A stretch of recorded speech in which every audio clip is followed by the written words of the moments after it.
today was roster cutdown day, so we have a better idea now of what the Jets roster will look like heading into the season now that a bunch of players have been released. There are still some changes that could happen before week 1, but the roster is pretty set. Perhaps the most interesting roster move as it relates to Zach Wilson is that the Jets waived third-string quarterback Tim Boyle. Boyle will likely end up on their practice squad, but the move to waive him signals that, at least for now, the Jets are comfortable enough with where Zach is to enter the season with him as the backup. That doesn't mean they won't sign another quarterback or promote Tim Boyle to the active roster at some point during the season, but for now, they only have Zach and Aaron on the roster. And I've talked about this before, but when you have a 39-year-old quarterback, or really any quarterback in this league, there is always the possibility that he will get injured.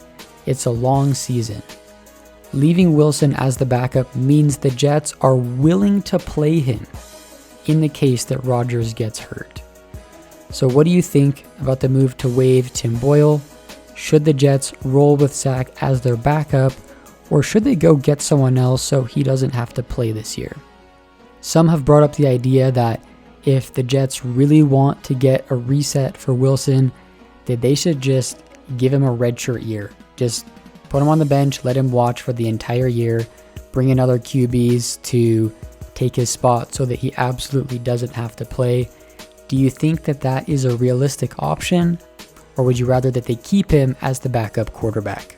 In my opinion, I think it's just fine to have him as the backup, and confidence has been a big buzzword around him this offseason, so don't think that would do a lot for his confidence if he has this great offseason, great preseason, is getting a lot of praise from his teammates, and then all of a sudden they bring in another quarterback and don't play him the entire season. But let me know what your thoughts are.